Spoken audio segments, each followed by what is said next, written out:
Okay, good evening, everybody. Welcome.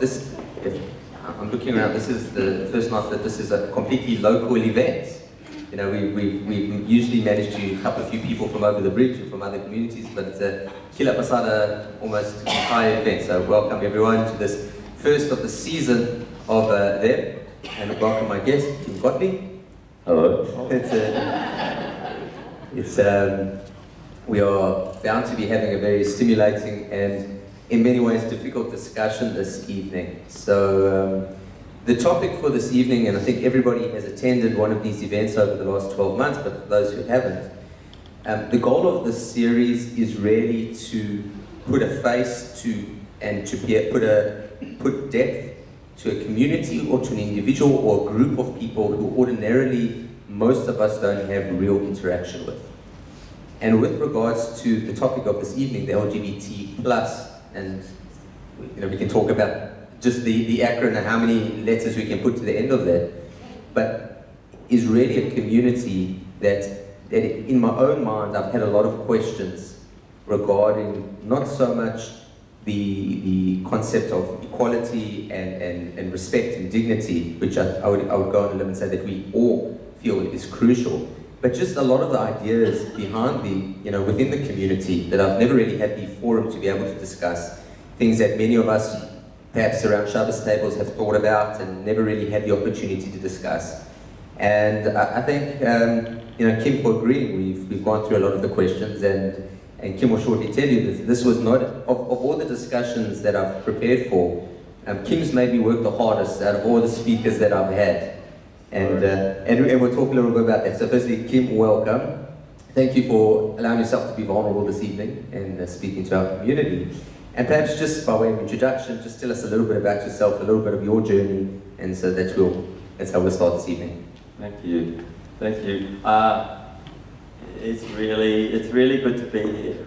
I think I've been active in relation to gay Jewish stuff for a very long time, and the wheels seem to turn a little bit slowly, but I don't know if people know, but we're actually hosting the 25th Jewish LGBT World Congress in March this year. It's the first time it's in Australia, and when I first considered taking on the task, I felt like it might be an opportunity for us to move into the conversation with orthodoxy, which tends to be avoided. But more exciting than that has been that orthodoxy in terms of Rabbi Krebs coming forward and saying, well, we want to have the conversation, and that's been very inspiring. And of course, it's wonderful that you come to an event like this because it is very gratifying for me to see that there's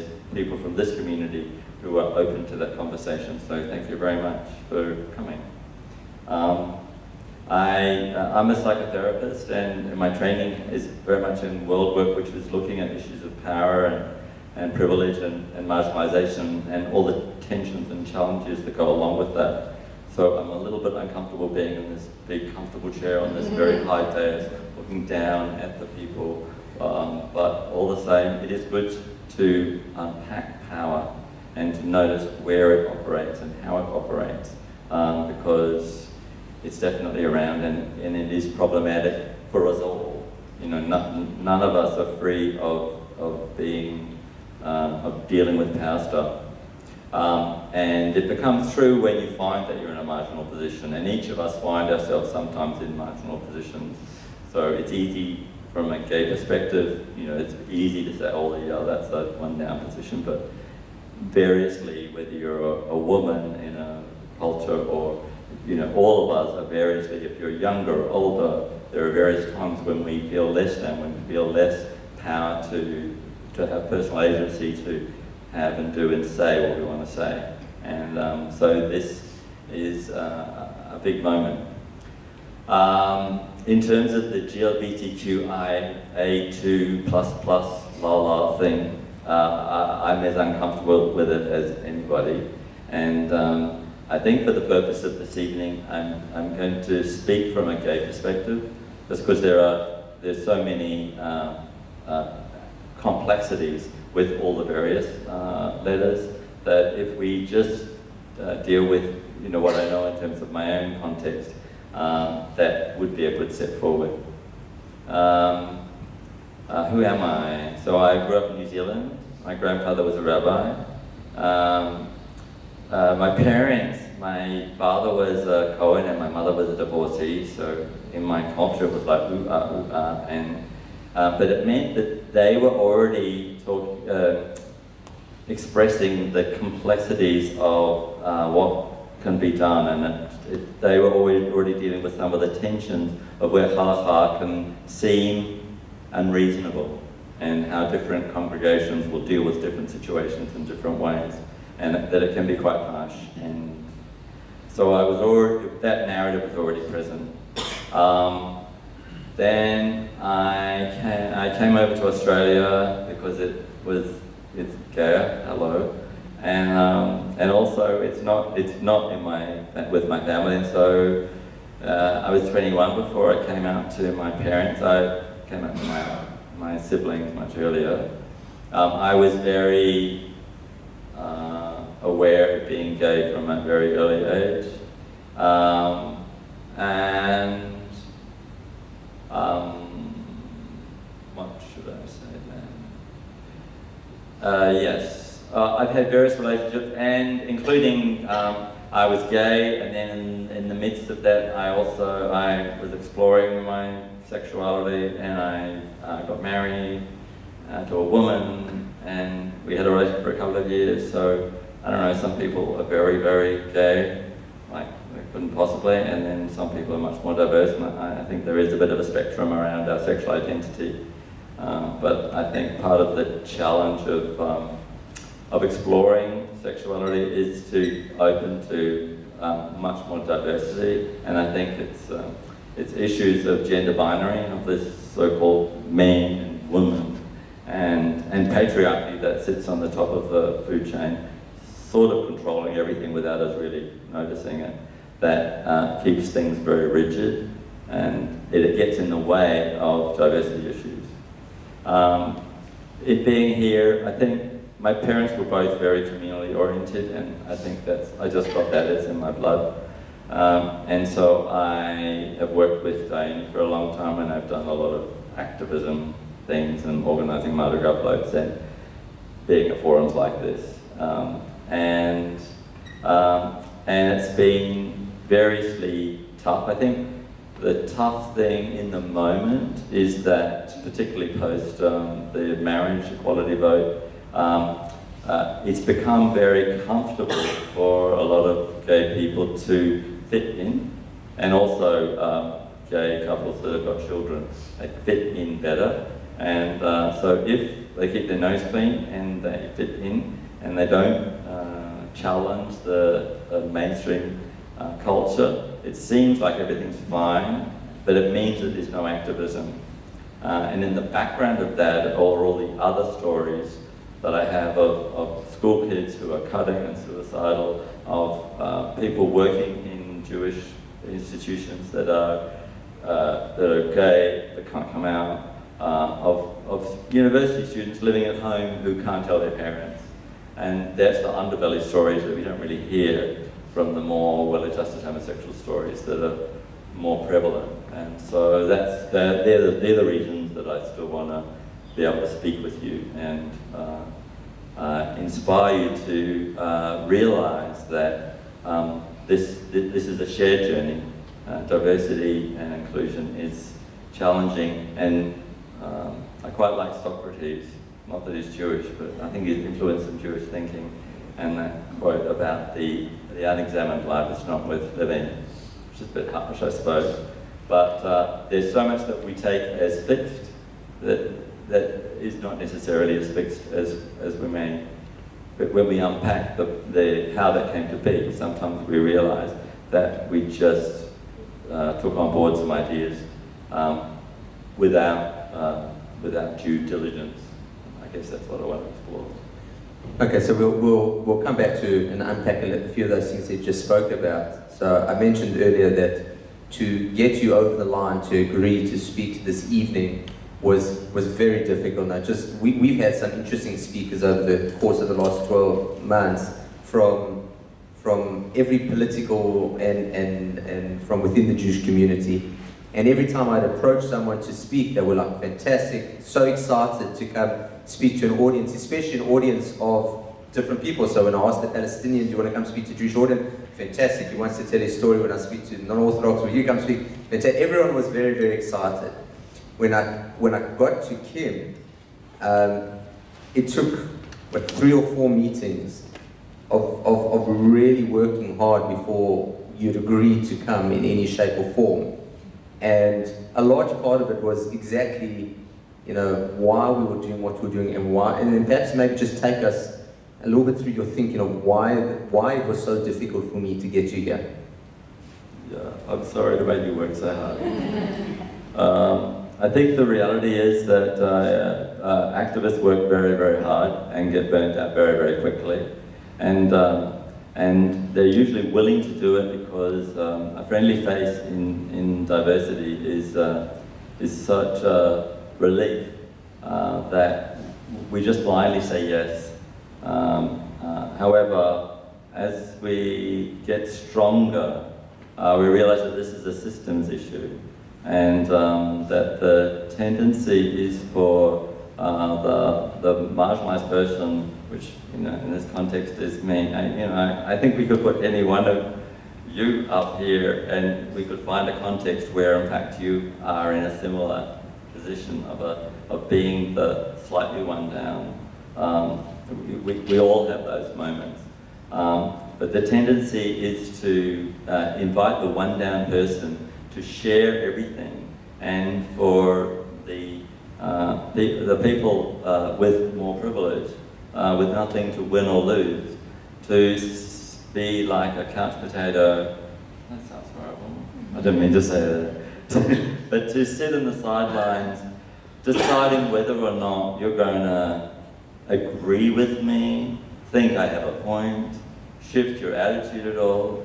And so the potential for me to work my butt off and to be incredibly vulnerable, and for you to be a spectator in this isn't fair. And so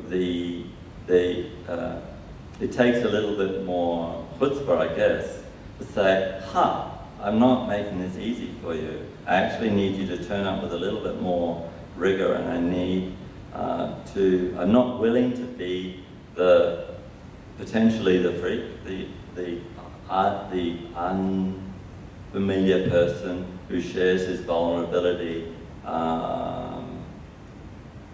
partly because it's not fair, and partly because it's not, often the tendency is for someone like me to present the challenges, and I mean, I've spoken about some of the challenges that people face, and that to then evoke sympathy, and that to evoke something that sounds like compassion, but actually it's making me even more one down than I was before.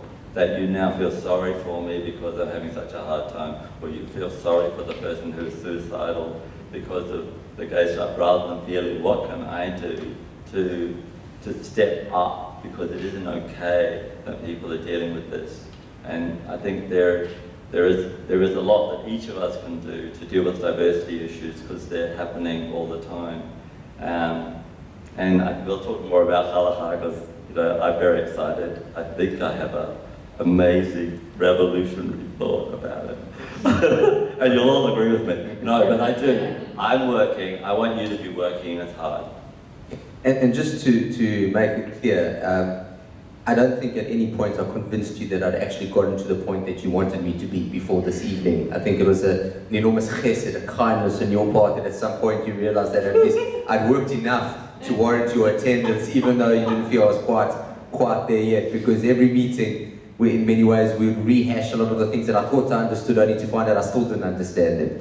So I think my vision is that you don't need a gay person to deal with gay issues. The fact is that all of you know what the issues are in relation to gay, and you don't need me to share that information. You could sit in a group here and say, okay, so what are what are the views that are around in relation to gay, rather than then it being this relatively hierarchical thing where, on the one hand, I get a lot of status by being here and you very respectfully listening to me, but on the other hand, what's going to be the impact of it? Because the risk, as I've already said, the risk is that either you say yeah, but ha or something or another, and you leave in a similar position, because this issue, if it doesn't affect you, if you're not gay or haven't got gay people around, it doesn't affect you, so you can afford to be arbitrary on whether you are convinced that I have a reasonable point or not. But the issue is, to consider that that it's as if, I think that you should. I'm thinking of that thing. It's as if we were slaves in Egypt. Like you should be thinking, well, if I was a gay person, then how would it be for me, rather than feeling that it's okay to be a passive observer. All right, so let's go into. So I've given you a couple of questions that, and these are questions that I've personally struggled with, and then to hear your perspective on them. So, last year, nearly 2 years, a year and a half ago, when all the marketing was going out regarding the postal vote, and I suppose one of the big slogans was "Love is love." That, and the way that I understood a large part of that marketing, let's say that campaigning, was very much that if a person loves someone of the same gender or same sex, it shouldn't be discriminated against, and that people who they love should be irrelevant, and there should be equal rights for all kinds of love, and the gay community's love for one another is the same as my love for my wife. And that was sort of how it was positioned, that the gay community's love is the same as heterosexual community love. Then, on the other hand, you have the Mardi Gras, which is almost giving the complete opposite message, that our community is nothing like your community. Our community is far more flamboyant. Our community would dress and behave in a way granted at a parade, but when I, as a conservative heterosexual individual, goes to the Mardi Gras, I look at it and I say, this is a community that could not be more different to. And when I hear that, love is love, I'm like, no, this is not a kind of love that, even if the Mardi Gras was a heterosexual event, rather than a gay event, I would feel as distant from it from a value point of view. And so I'm struggling with with these two extremes, that on the one hand, the community that almost prides itself in being so different to, call it mainstream, but on the other hand is asking and demanding, and in many ways, rightfully so, wanting to be considered exactly part of that mainstream. So this I'm struggling with. So maybe take me through your thinking on this issue. What a good series of thoughts.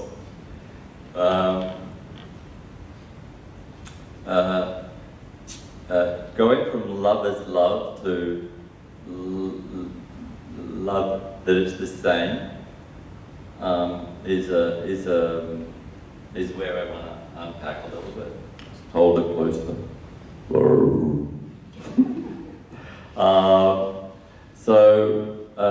For me, the issue of wanting to be acknowledged for the love that I may have for my partner, or the fact that I, or whoever loves a person of the same gender, I want that love to be celebrated and acknowledged, and I feel that that love fits with Jewish values.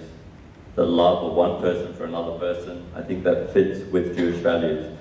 that it be the same love is what's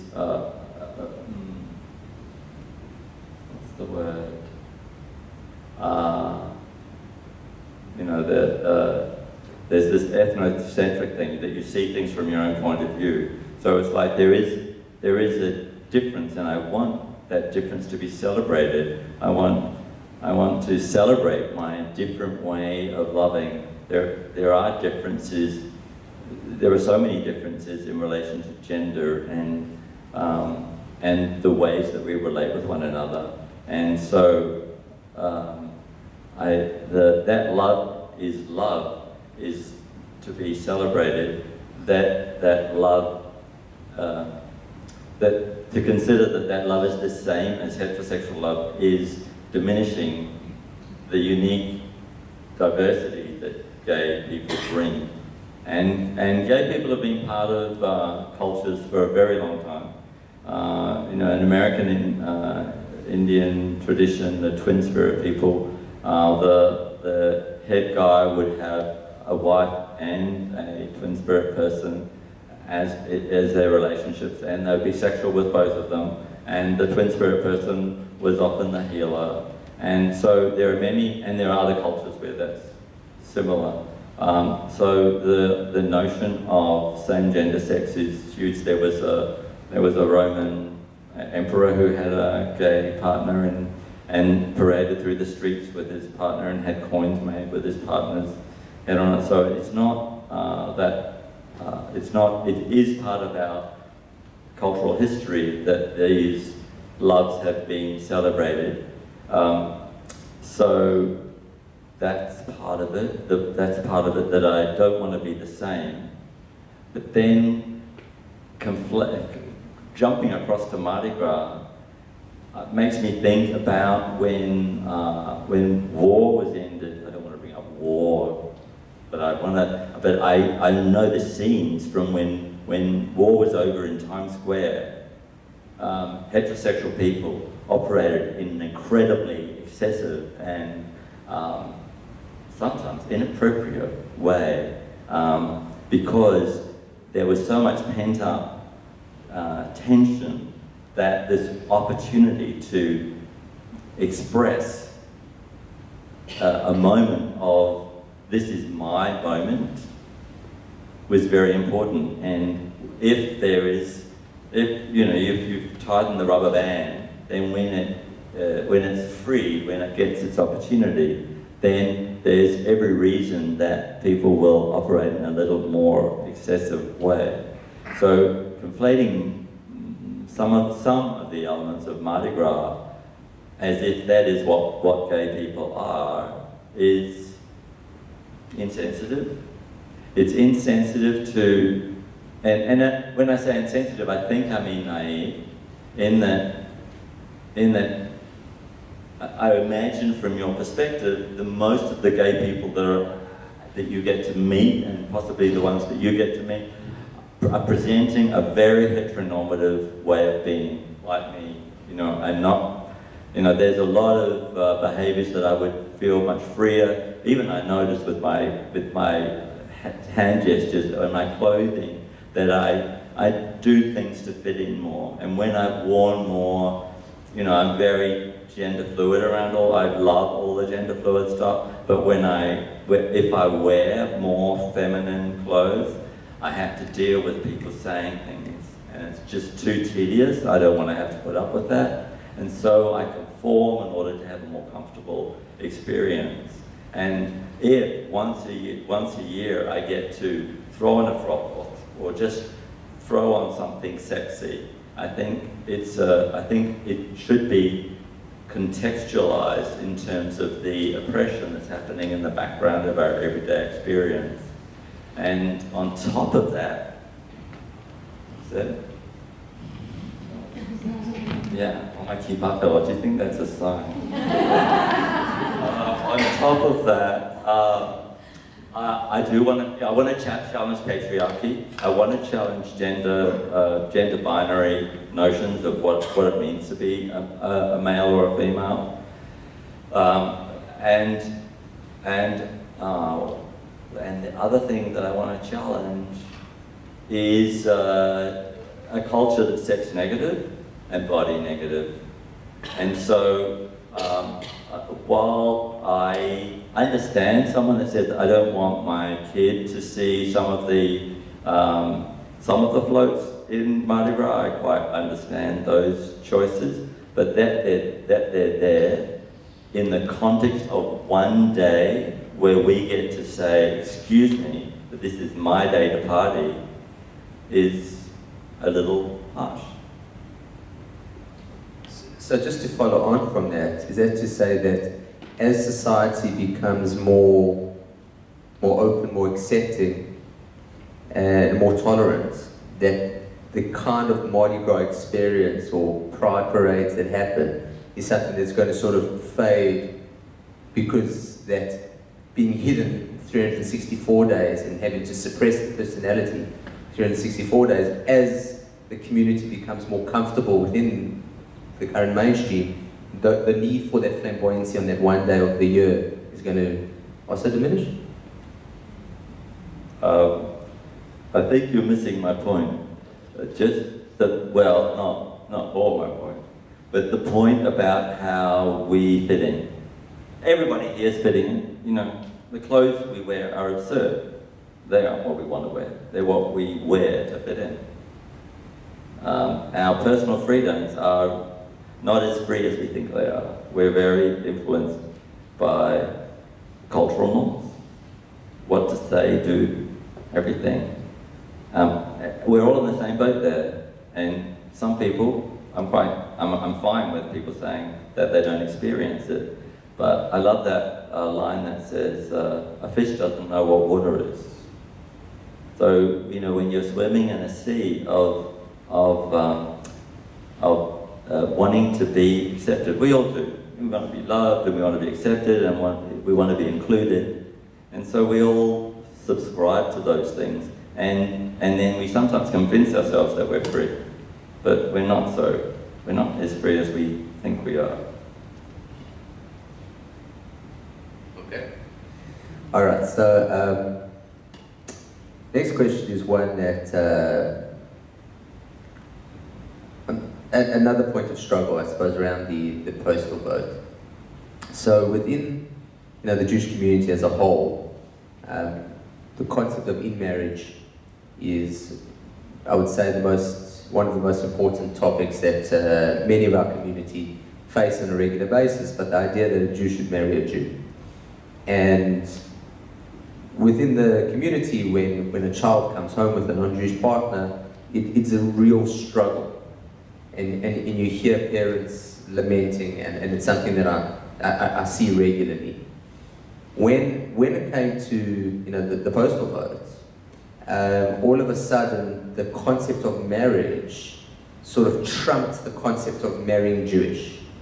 That families whose children in non or inter I don't know what you would call it at the time, inter-religion partnerships with a Jew and a non-Jew, the fact that now they could legally get married was something of joy, that if their heterosexual child were to come back and say, well, I want to marry my non-Jewish partner, would be something of terrible sadness.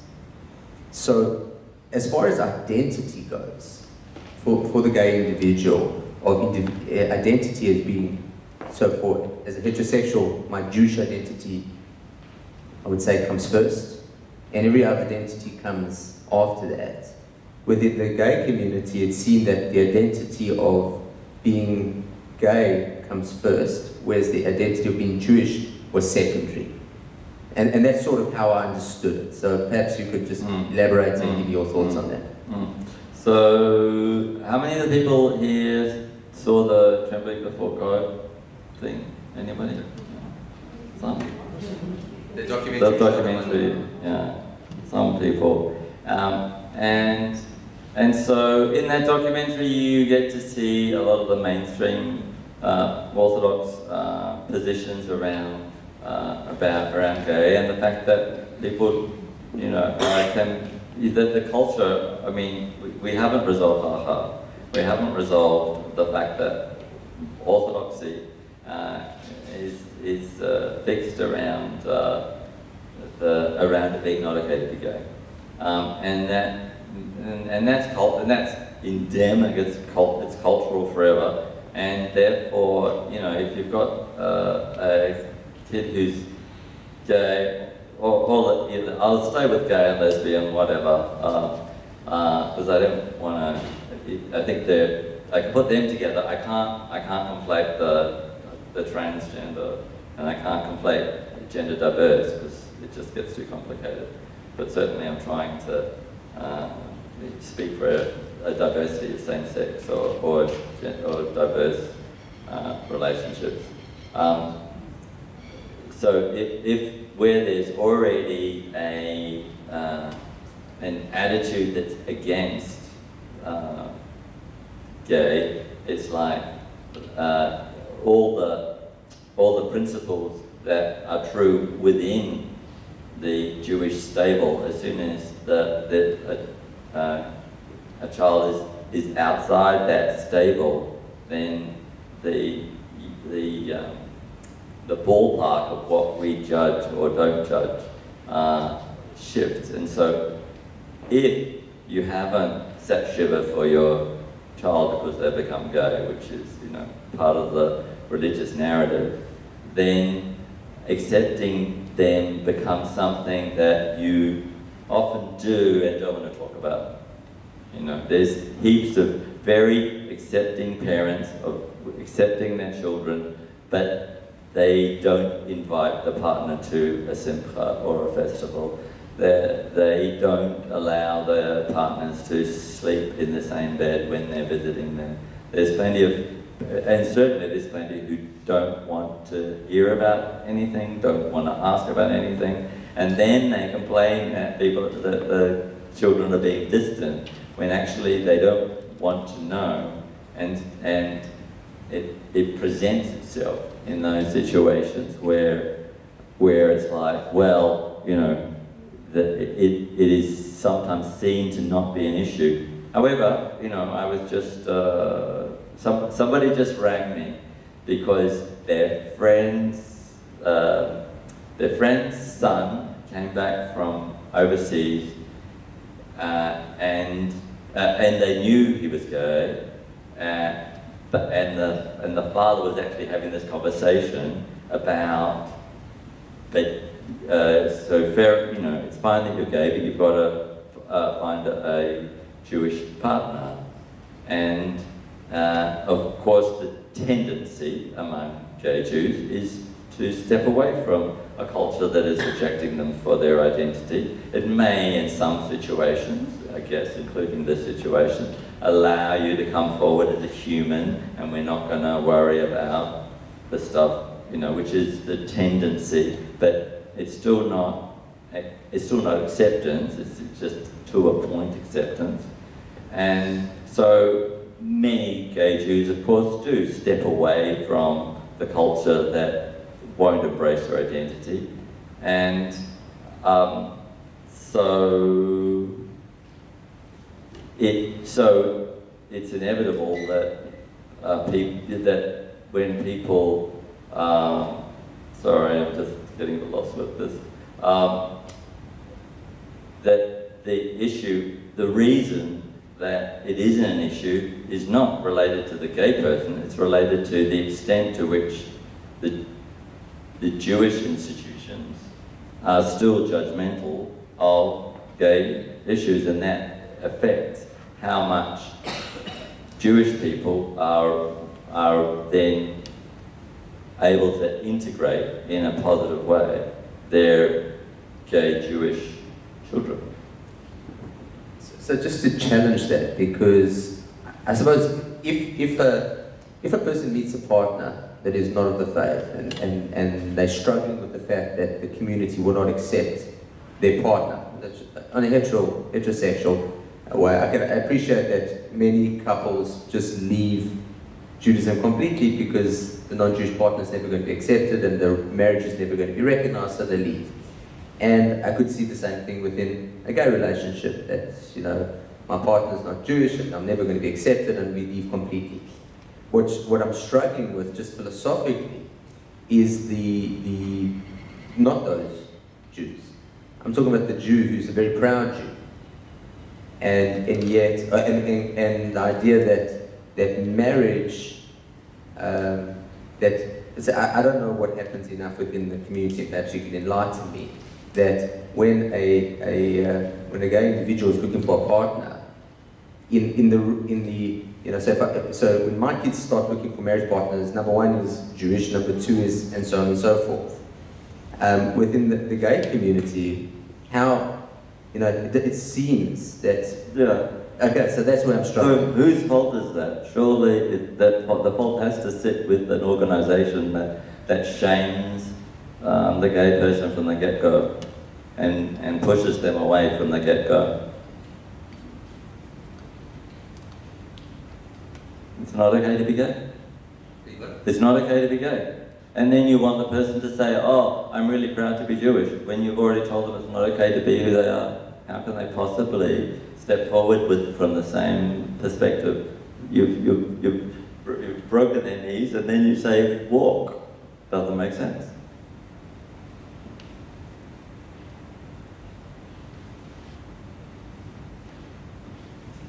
It's an accusation.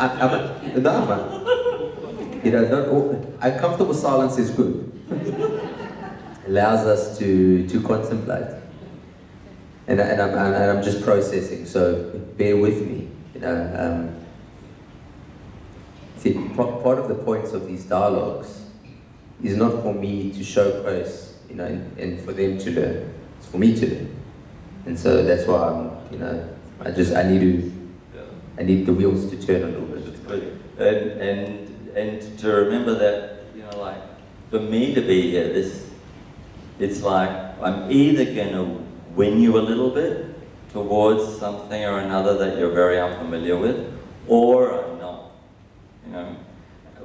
I was thinking, because it was fantastic for us at Emmanuel to have Rabbi Krebs in conversation with Rabbi Hammond, and I was there and I was thinking, oh my God, there's these two profoundly suave and charismatic. That is the first time I've ever been called suave. I'll take it, thank you. Presenting, and I'm going like, I'm not up to that. That's not where my strength is.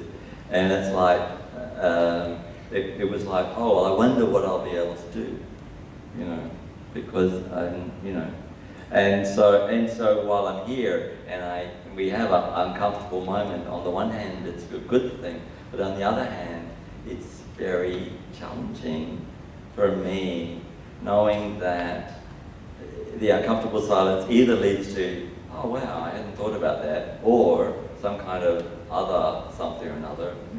So those uncomfortable silences, as much as they're useful, they're unnerving on this side of this part of the uncomfortable.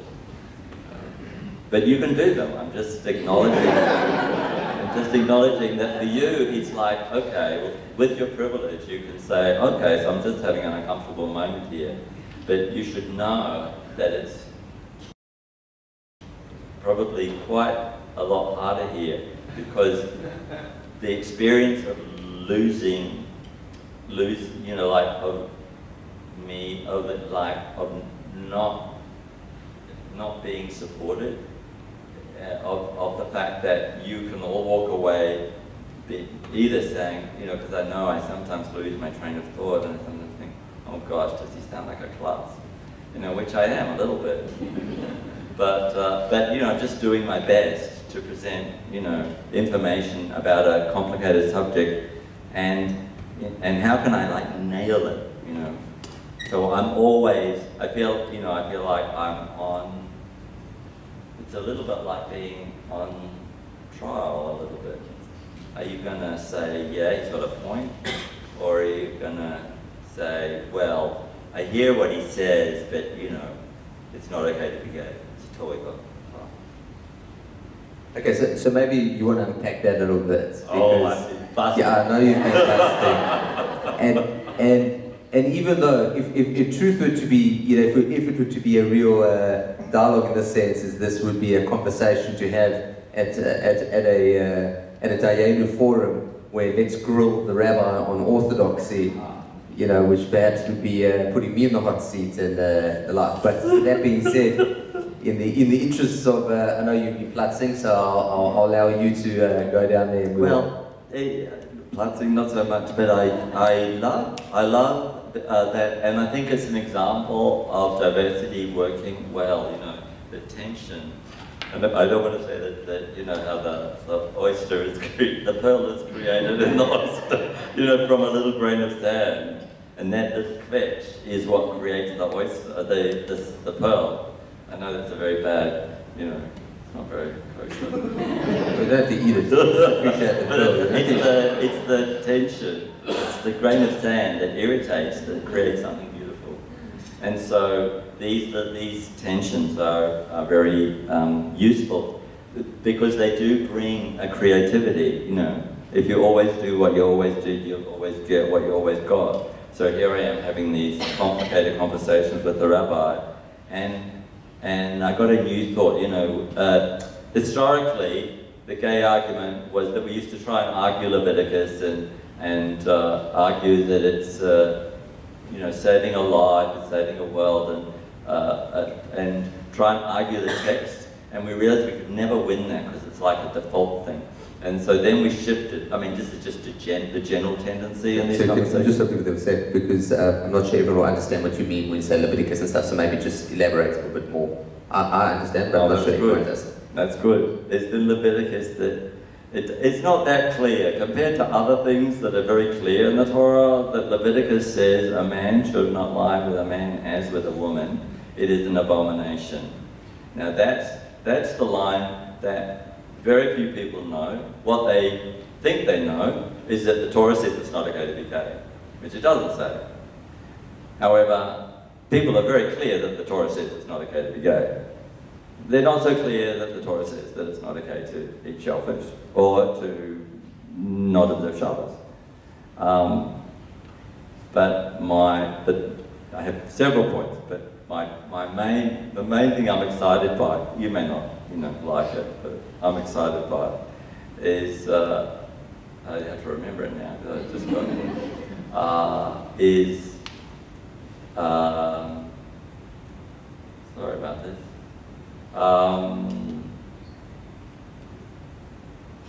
Maybe I'll trigger you. You said that historically it was to try. Oh yeah, here it is.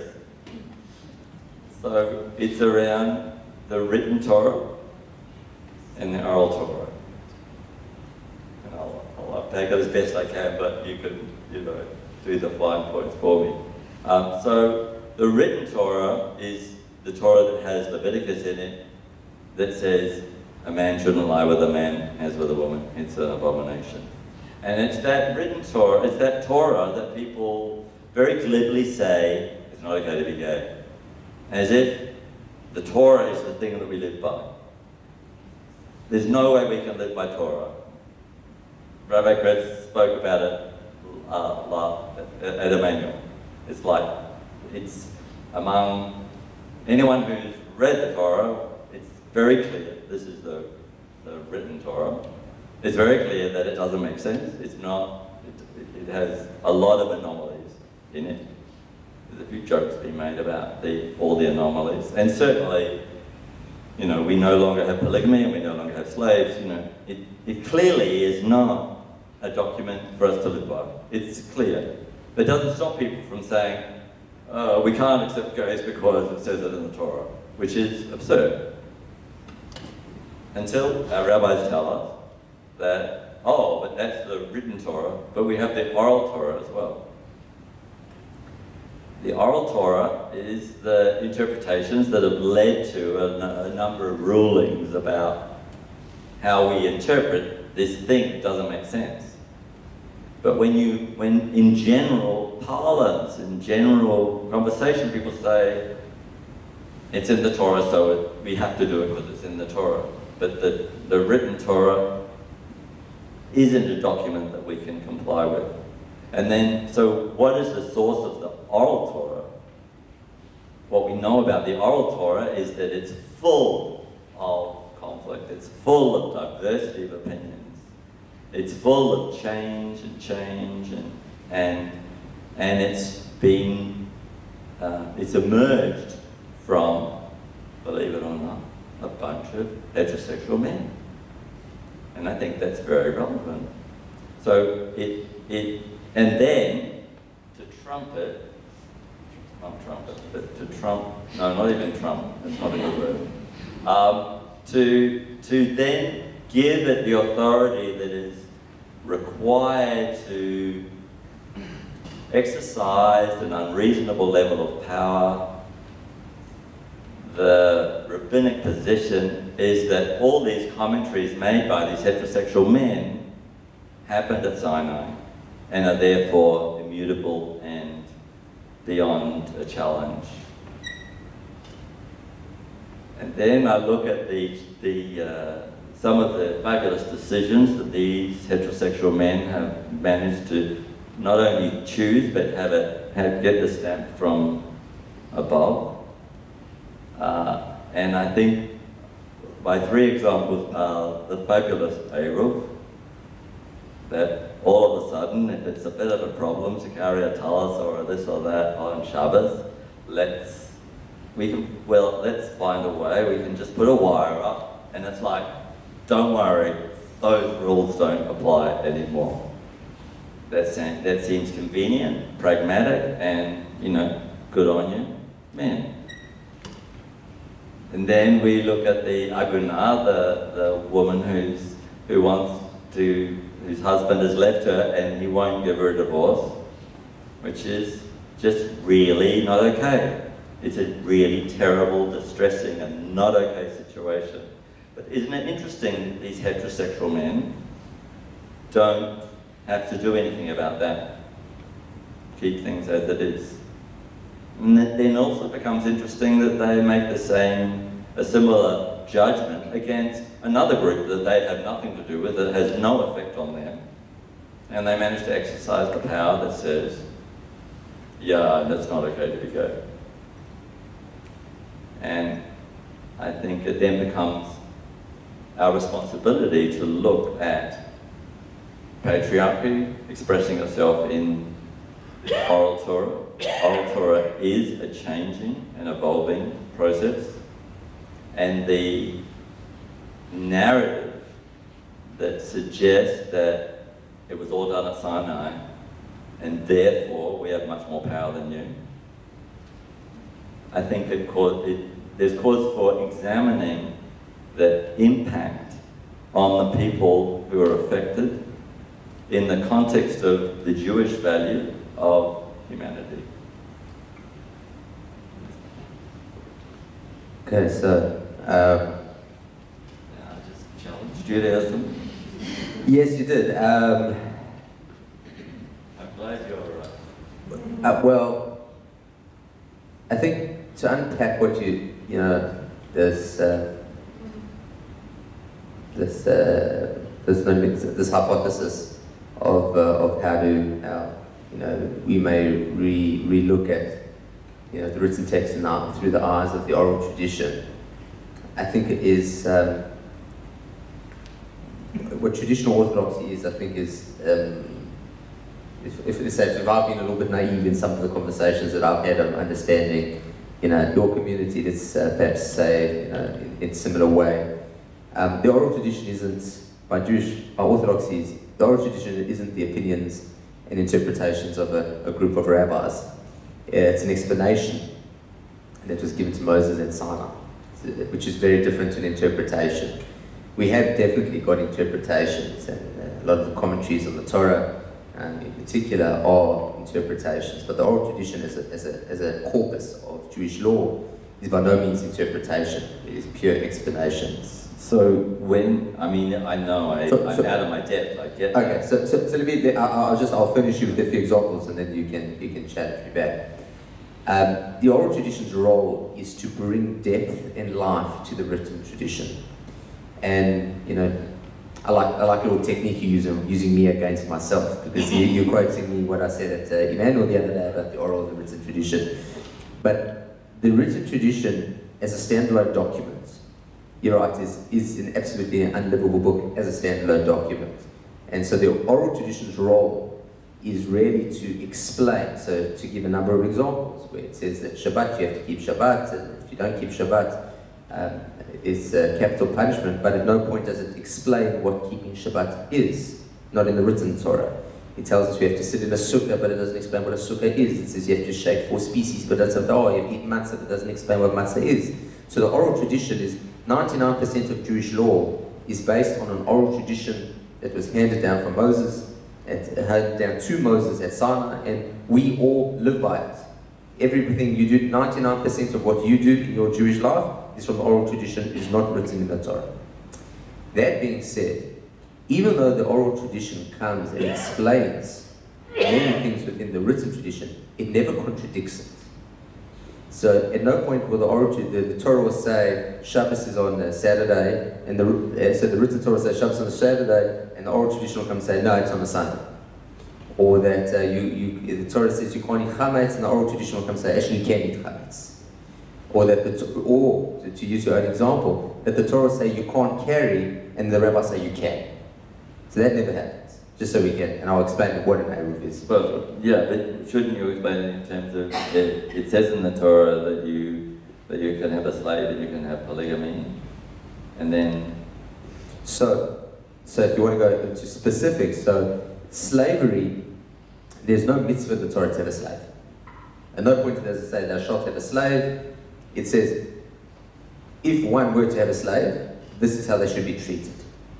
Same as it says with many times, if you're going to do certain things, this is how they have to be done within certain laws. And if you look at the laws of slavery in particular, the rules around slavery, even in the written text, compared to what was the common norm within the ancient world of how slaves were treated. So for example, in the ancient world, a slave was 100% your property.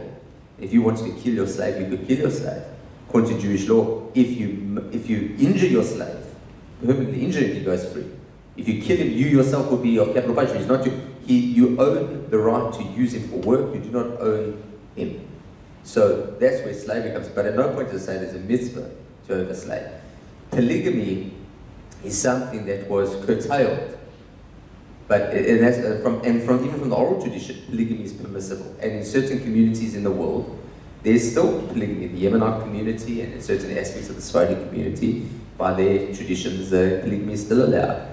But the Ashkenazi community in particular, around the year, I think it was 900 of the Common Era, it was decided that men could not marry more than one wife, and a man couldn't divorce a woman against her will, and a number of other laws that came in. But these were rabbinic decrees that came later. And what they came is to create fences to protect the original Torah. What they never came to do was to override the Torah. And so, for example, and this was a big debacle when we put up the Eruv here in St. Ives, is you'd have said, the Torah says that you can't carry, and the rabbis say, you just put up a couple of fences you can carry. No, that's not what happened. The Torah says you can't carry in a certain area. So let's just say, the Torah says you can't carry on the main road. So Anzac Parade, you can't carry at Anzac Parade. But in Centennial Park you can carry, because that's not considered a public domain. The rabbis come and say, you know what? People are going to carry stuff from Centennial Park to Anzac Parade. And we're concerned. So we're going to say, you know what? Not only can you not carry in Anzac Parade, but you can't carry in Centennial Park. By rabbinic law, you can't get Torah law, you can't carry Anzac Parade. By rabbinic law, you can't carry Centennial Park. But the rabbi said, but because we made that rule, we will make an exception to that rule. And that exception is an Eruv. You can put an Eruv around Centennial Park, but you can't put an Eruv on Anzac Parade. Because that's God's law. We can't change God's law. We can make rules and then make the exceptions to our own rules. So with regards to the case in point of this evening, it becomes a lot more challenging.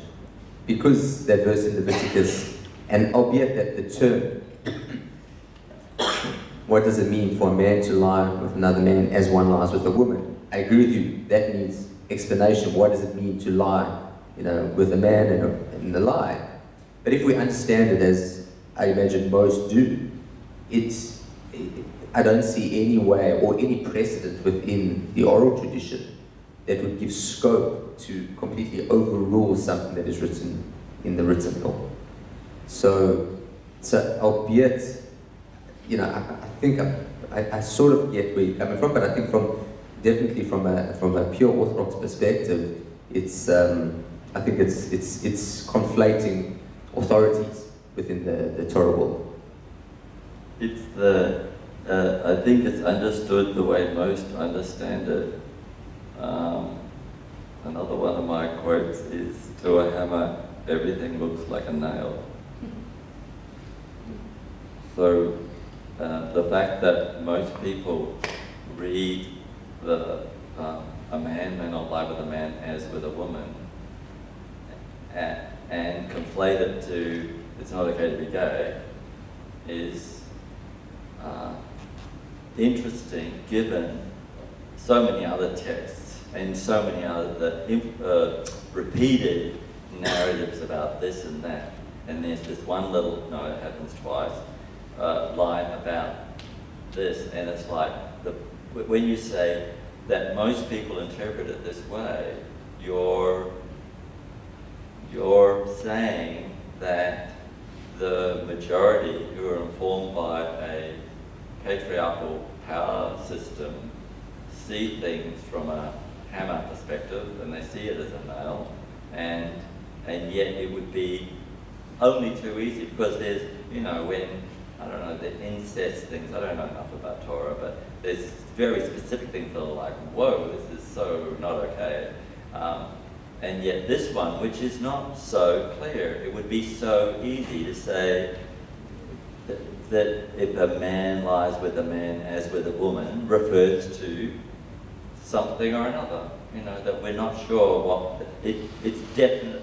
To say that is absolutely clear that it's not okay for someone to be gay is a big jump. And so I just want to say, when you say most people would agree with me, you're talking about how much power you have, and who am I to say that you're not going to exercise that power, except that the impact of your exercising power has an extreme, intense effect on issues of humanity, which I believe should trump, you know, I keep saying Trump.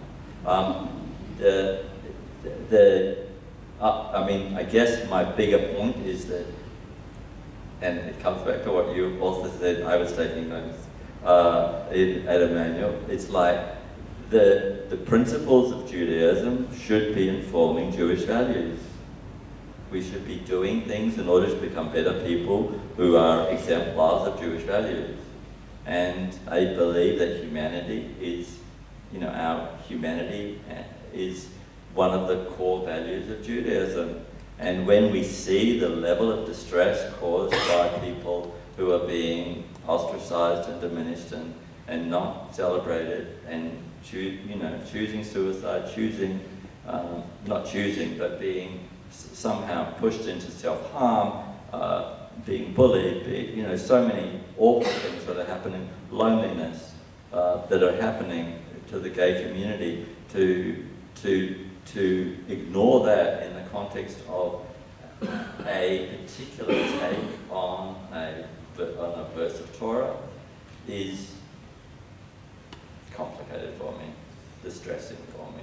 And I appreciate that, and I think that the key is that the exact wording you just said, but I think that the fact that Orthodoxy has verses in the Torah that say this, and then jumping from that to somehow denying humanity to somebody who does not conform to that verse, that is being a flaw within Orthodoxy historically. That the person who was not a conformist to any of the 613 mitzvot took a long time for Orthodoxy to wrap its head around, and in many cases still has not gotten to that point. Where how do I distinguish between people who do not conform and their base humanity? So if we look to different examples, and I don't mean these examples as analogies in the sense that, you just flip over, but just so we can appreciate. For a long time in Jewish history, for the majority of Jewish history, somebody who did not keep Shabbat was excommunicated from the community. That non-Shabbos observance was seen as a sign of rebellion, and the person was to be excommunicated. You wouldn't speak to them, you wouldn't bury them, you had nothing to do with them. That their action and who they were as a person were the same. You didn't keep Shabbos, that's a bad thing, therefore you are a bad person. Time, already in the 50s, and it took it till the 50s, that, Rabbi said, the world has changed. Values in the world have changed. Halakha is the same. Breaking Shabbat is not okay. But the Shabbos desecrator is no longer evil. The Shabbos desecrator now has just grown up in a world where what we consider a sacred value, for them is not considered a sacred value. And therefore, we as a community need to learn to accept them even though we disagree with their behavior. And that is how Shabbos observance or non-Shabbos observance and not keeping kosher and the entire gamut, the 613 mitzvot. I think where the Orthodox community has a lot of work to do is that it sort of has designed its own personal hierarchy of what's important in God's eyes. So if you ask me which is the most important mitzvah in the Torah, the answer is, I don't know. The 613, I've got to treat them all the same, and I've got to do my best. So if someone doesn't keep this mitzvah, it should be, and they don't keep that mitzvah. So who am I to say that these mitzvahs it's okay not to keep, and these mitzvahs it's not okay not to keep? So you have to eat matzah on Pesach, you can't eat chametz, and you should fast on Yom Kippur. And yet, if we have someone in our community who doesn't fast on Yom Kippur, everyone's like, that's terrible. Even though they all drove to shul on Yom Kippur. That was okay. And I think a large part of definitely the conservative elements within the Orthodox community have put that verse in Leviticus as if it's like the most important verse in the Torah, and all the other verses that, you don't keep Shabbos, that's okay. You don't keep kosher, that's okay. You do, but you go, no, that's out. I was like, when did this become the most important mitzvah in the Torah? Now, I think there's a big jump from what you would like, which, that, okay, can we just pretend that verse is no longer applicable? To which I would say, no, it's still applicable. But let's not lose sight that the 612 other mitzvot. And my goal, and I agree with you on the humanity and human dignity as being a core Jewish value, is how do I find space within my own philosophical outlook to make space for those people that, that live a lifestyle that is contrary in certain elements of their behavior to what I hold, but that somehow that doesn't cause them to lose any level of respect, humanity, and dignity within my community, within my outlook. And I think that's where, as the Orthodox community, that's where our, at least at this point in time, I think that's where our big effort needs to be pushed. All efforts are greatly appreciated. People turning up to a conversation like this is appreciated. You putting up with my shtick to engage in this is wanted. When you say what I want, I feel like it shouldn't be what I want. I think your humanity should want Jews who love Judaism to be able to walk the path of Judaism. When keeping Shabbos is related to being gay, I feel the naivety in putting those two things together, because I've never heard of anyone saying, if you make me, I have to have prawns, otherwise I'll kill myself. If you make me go to shul, I'd rather die than go to shul. And here we have real people killing themselves because they can't find a way to reconcile their love for Judaism. So I'd like to open up to the floor for a few questions. I will, and I think that, if the way I, in my own philosophical mind, to grapple with the challenges is the question is much better than any answer I have. And so questions are troubling, and I think I get the point you're making, and I think that it is wrong to compare. It's not apples and apples here when you compare Shabbos and being gay. I acknowledge that, and I don't have a good answer. But because I don't have the answer, doesn't mean that I can therefore sort of iron it out and say, okay, therefore we'll change. Okay. So, Kim, thank you. I'd like to open up to the audience if there's anyone who has questions for Kim or myself. Questions? Any questions? Okay, Trace, do you want to just come and grab the microphone and you just grab the soda?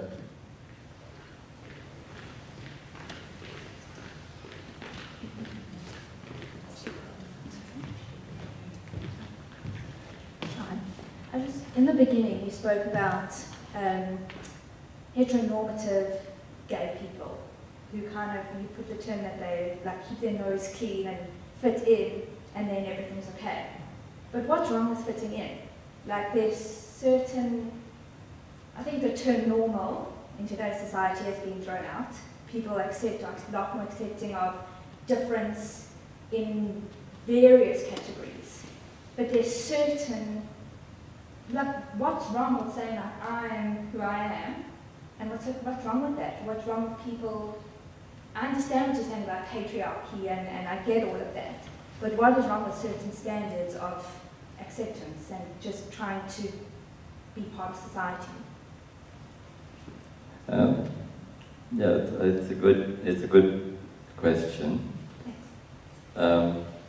It's the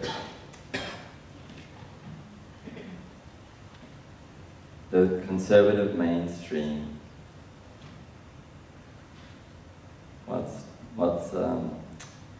I think people fit in as much as they can. I think I'm a therapist. I don't know if I mentioned that.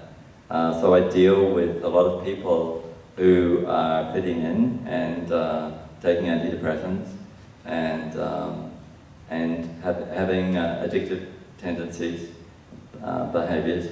So a lot of people who are presenting very well, having very complicated lives, and destructive patterns of behavior, because fitting in is more important than being true to themselves. And there's a lot of statistics, to support that. Antidepressants are like the biggest drug, and they're just a way to numb out the parts of us that we can't quite cope with around fitting in. Our culture is very vicious around anyone who doesn't quite make it, because I just wear some clothes, they're just a little bit, they're just not quite men's clothes, but they're not, they are men's clothes, but they're just like on the, and it's like, I always say, oh, you look so great in that, and it's like, not good. The other point that's even more important is that for some of us, that's not possible. We can't pass for normal. We are, floppy and effeminate. There's some young kids who are so sweet in there, and they get bullied. And there are people who their authenticity is, they just can't not be. I'm sure there's people in this community who, if there was more freedom and diversity, would be gay. And we know too many stories of gay people who've got married, have had fairly unfortunate relationships, and certainly sexually not that satisfying relationships.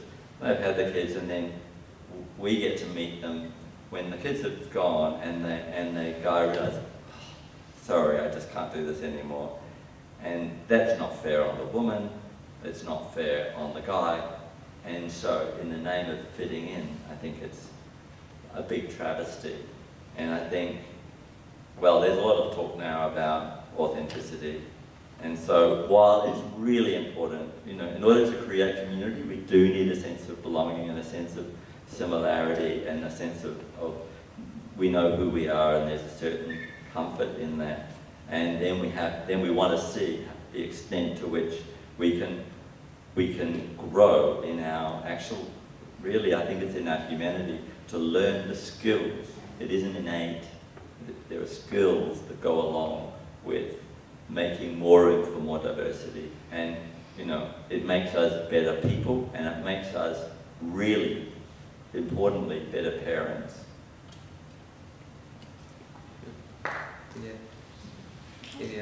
Any other questions?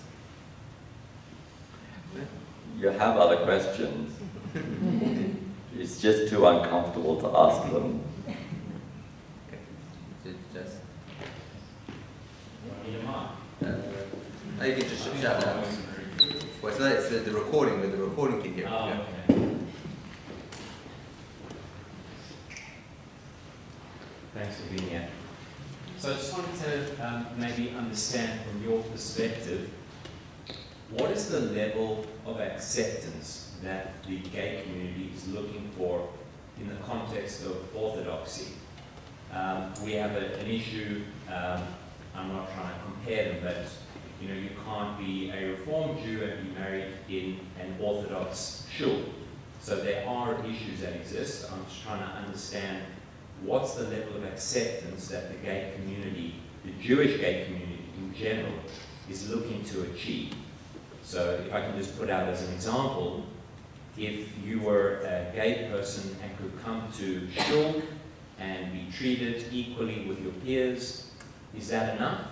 Or is it to go all the way and say, well, if I'm gay, I'd like to be married in this shul, in my community, and I'm just trying to unpack what's that right level?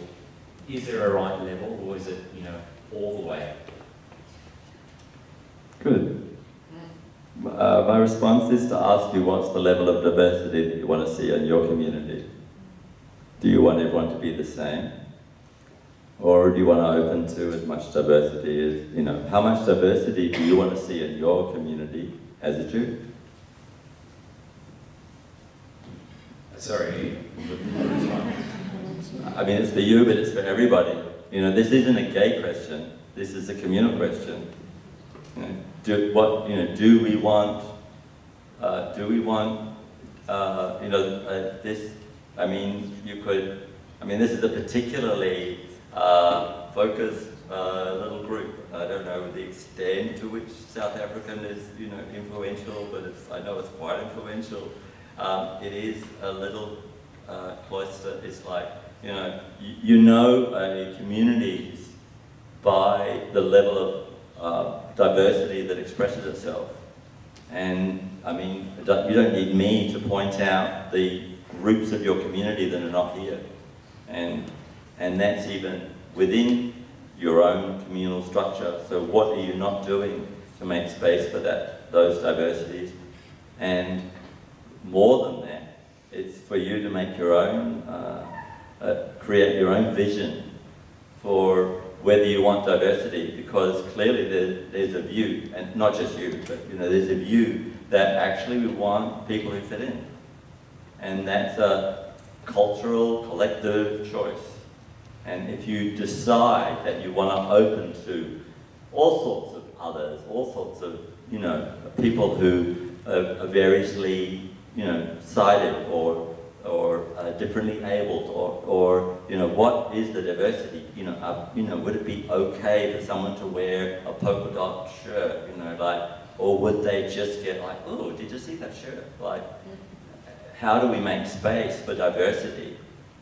Diversity is an issue of community, and the business of acting like, what do you guys want? And making me do the work is part of the challenge that we face. Any questions? One more question, anyone? Okay. Well, I just want to say thank you so much for being here. It's great to have the opportunity to explore this. I know that regardless of whether there's questions or not, there are questions in people's minds, and there are thoughts that arise and give you something to think about, whether or not anything changes. It's very, I very much appreciate the nobility of your humanity that says, I'm open to turning up to this. And it means a lot to me, and it means a lot to all the unseen, unspoken LGBT folk who aren't going to, may not even know this event is happening, but it does make a difference.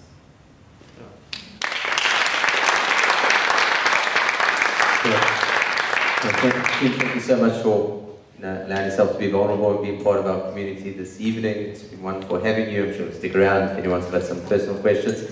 Thank you, ladies and gentlemen, for joining us this evening. Our next our next topic will be in 3 weeks' time. We have Rabbi Perry Siegel, who will be dealing with the ultra-Orthodox, the Haredim in Israel, vis-a-vis their statements, how they feel about serving in the army or not serving in the army, secular education, poverty, and the like. And that will be, no doubt, an interesting conversation as well. We look forward to seeing you all there. Have a good evening. I just had a little slide.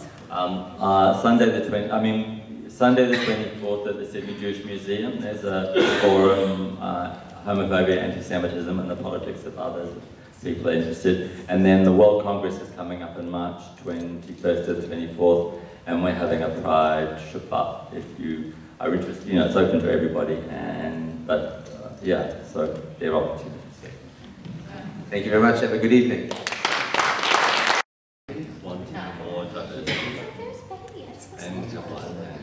Who stood up with a lot of power, saying change is possible. And I think what and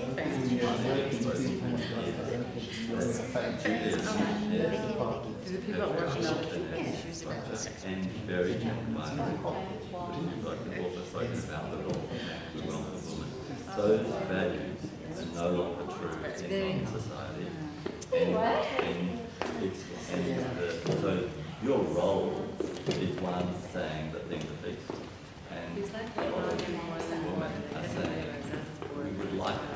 we want our voices to be heard around a more diverse relationship with Judaism, because if Judaism is going to stay with gender binary principles, it's going to lose people because the young who are growing don't subscribe to those things.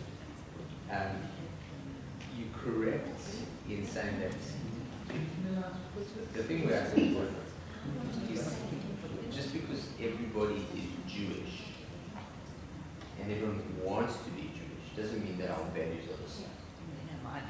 And I think that as an Orthodox Jew, an observant Jew, is just because we all done in the same shul doesn't mean we have the same values. Now, it could be that my values are very very romantic and the other, and that's very true. And traditional Orthodoxy always has it. And as people move away from that, they tend to move away from Orthodoxy, absolutely. And that's one of the things that I've noticed at Emmanuel, that the vast majority of the people there would raise Orthodox. Because why? Because they have been influenced by cultural values, Western humanitarian values, and they move those, and they want Western values. They want, and so Judaism has got a Western religion. As much as we like it, there's modern Orthodoxy, and there's a lot of areas where you're definitely not fundamentalists in this modern Orthodoxy. I just said fundamentalists, but there's no question. Our value system is not Western. And so when we say, we want egalitarianism, we want more diversity, and say diversity as a value, does it have space within Torah Orthodox Judaism? So the answer is yes, within limits. And so we say we have a Western culture has much broader values of diversity. So yeah, it's not Jewish values. So we say, well, your Jewish values is to take you off. Could be. But if you say, so can you please replace those take you off values with the egalitarian Western values? There's different values in our structure. because I think we share a value of humanity and the point of discipline and the fact that we want to shape ourselves as people. But the description of I hold the power around what can and can't be changed.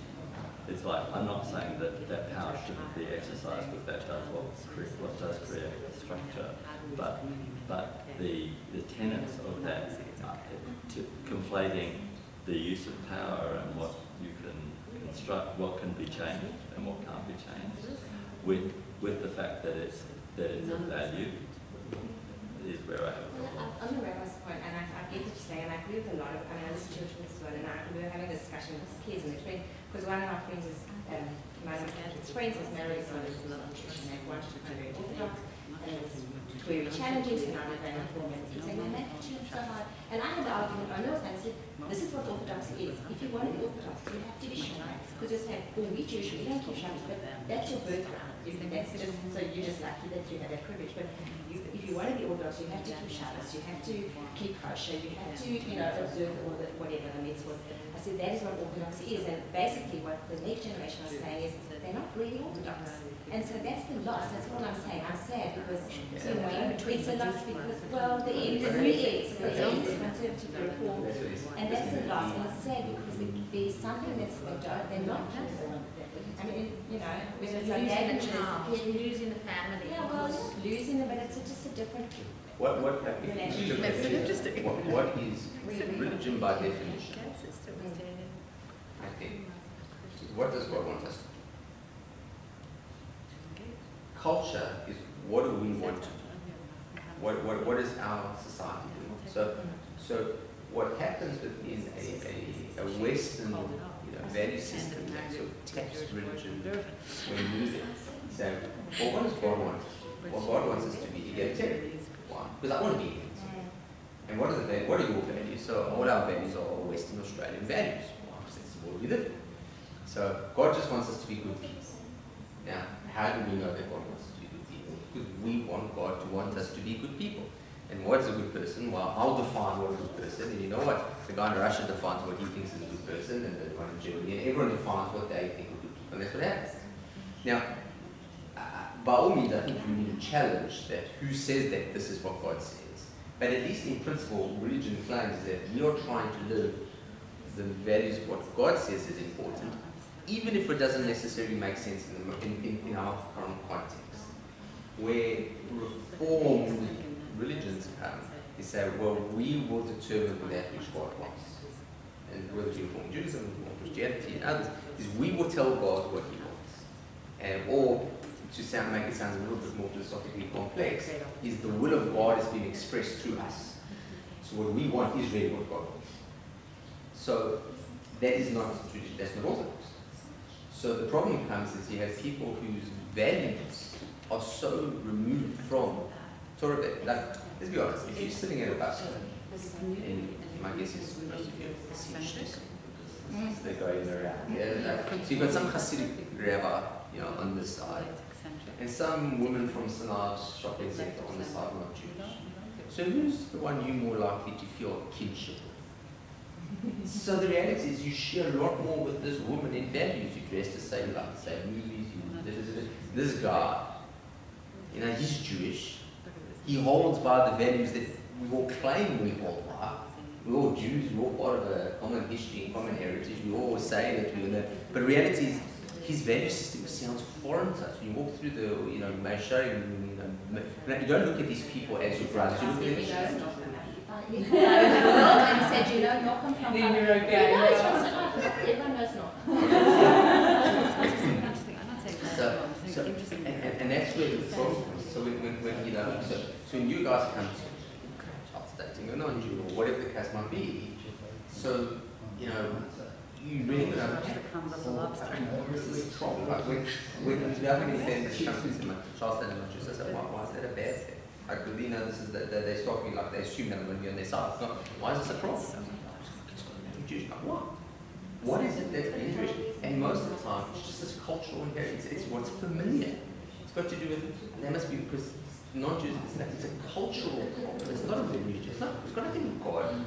Then your child marrying non-Jews, does it bother you because you think, God says, or because it would be very awkward having non-Jewish kids at my Pesach say, now how am I going to explain this to my parents or my friends? It's a bit embarrassing. I spent 13 years at Masada. It's cost me X amount of $100,000. Now my kid's marrying it. Oh, this is travesty that my daughter's not going to be able to make neighbor. I mean, whatever the case might be. Can you ask questions?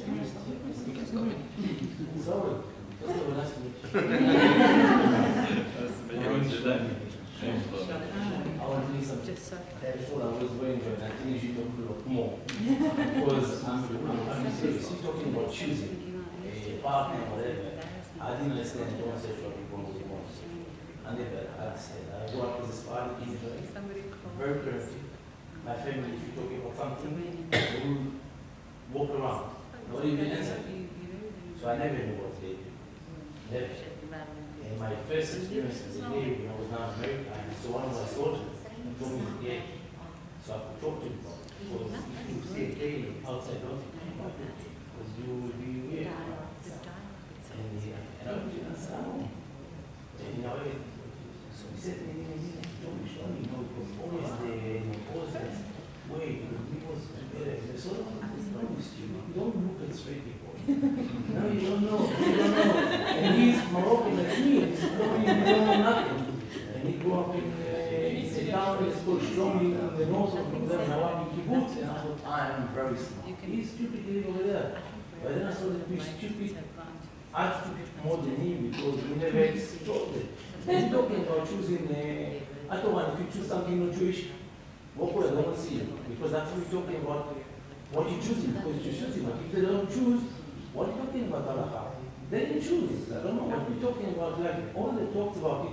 What if sometimes say, okay, what you say, you choose about your religion? No. You also get debate every Friday, every Saturday. Your son is a very religion. For me, your son is more religion than my brother. At least so my brother thinks he's the rabbi in college, but it's not. Because you walk in the house, get blessing, and my mom will say, I will cut the toilet paper, but she whatever you want. Because she was walking, I don't know exactly. That was like the good thing. My brother was going to man, they were gay, he would kill him. Why? Because they don't know anything. So if you talk more, people like me doesn't know nothing, understand. Because I couldn't go around and ask people on the street about it. But you can go and talk. For me, 10 times the money come out of you there to watch books and I'm probably going to be put in jail for exploitation. This is like yeshiva. We're all having these big conversations. And it makes me think of the Haggadah. It's like, the rabbi say the Shema. see what the listener to say about us. And if it was a what do you want this parent to do? Father will be the red bar for all the Judaism involved. What is that going to do? We say what? Choose one. What happens if? What do you think? What are you choosing? When I teach you, or the Bible teach you? That's the Bible says. As an Orthodox rabbi, what do? You have a child to I said I'm gay. What do you say? But you might think you choose the Bible religion. You see, I don't see that it has to be a choice. I accept it. But you see, if I ask my son, so first of all come religion and then preferring what? So what? Identity, zehut. Zehut. Yeah, but zehut, so who are you? So for me, as I say, is that every element of my personality needs to be conformed to my faith. That's as a Jew. Okay. Now, they're going to be parts of. Believing. Okay, so. What about me as a person? Does God doesn't believe that person, that personality? What does So it mean? if I think that I'm a man in woman boy, but that's me. What that will tell me? Now you need to teach me. Oh, I'm Jewish. I was born to mom Jewish, dad Jewish. I'm going to. See, the idea that you've got to pick. See, and this is the that you're saying that if I pick this way, therefore I have to be rejected, and that's what I'm challenged. I don't say. Now, I'm not for a second coming and saying that therefore a person chooses to be gay and it's the same as choosing to not keep Shabbat. Yeah, but when you say what God wants for me, I think you're using power irresponsibly. You know why? God wants for me, what? There's some guy, God? No. Because if you unpack that God, it's a bunch of guys having a conversation. Okay, so I appreciate why you think that. But you don't think that? I don't think that. And the Well, reason how I did don't- that happen? Oh yeah, so we can. I mean, I don't know how to sort it out. But there's No, rabbis no, because the reason you said no dating is Okay. a rule then. Okay, Aren't they? no. So, You started something and now you want to go out. You start something and you run away. Yeah, I get it. Forever. Yeah, it is very long. Yeah, thank you. yes, you know. Oh,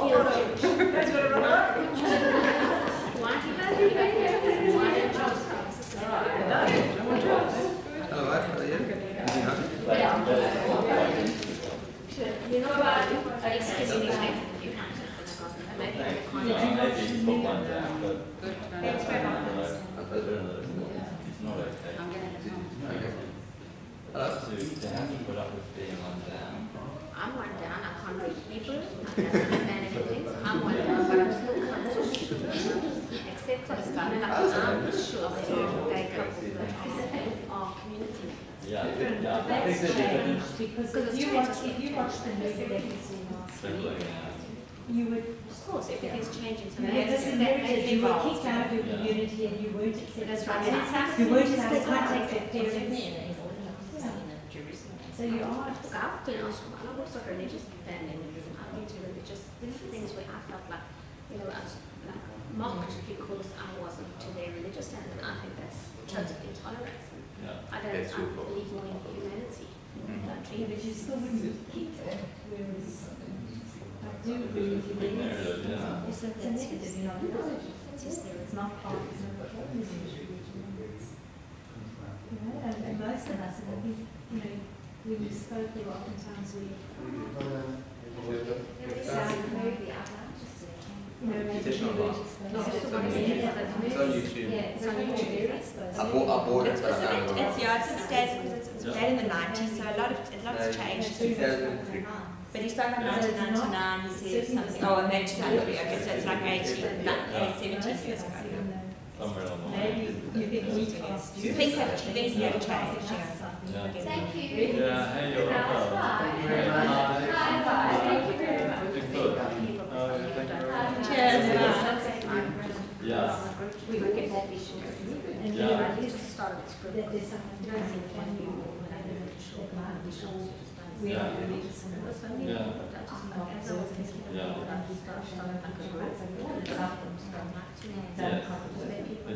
even think it's Yeah, all that's else right. and we belong down members for sure. Yeah. I've always wondered if, you should stream all people. Yeah, well, I think the diversity conversations, we don't have very good structures to deal with diversity, but having those conversations, because clearly it's like, it's a little, the rabbis will talk about which I think is a really, really thing for someone to say. While the congregation, I think doing anything. Talking about a few more. But that isn't a conversation that's being had. I mean, I haven't decided to do something at home. But we all have those. Yeah. Find a crack. I mean, I think that Yeah, people four come people together are comfortable. and have the conversation. More better. You You get 4 people on there. get to explore who they are. That's the work. It doesn't really matter. Just got to respect each other for whatever values or differences you've got. And you have questions. What is the reason that it's marginalized? Because you know that it's a marginalized. Well, that's what people think. It's based on a religious desire.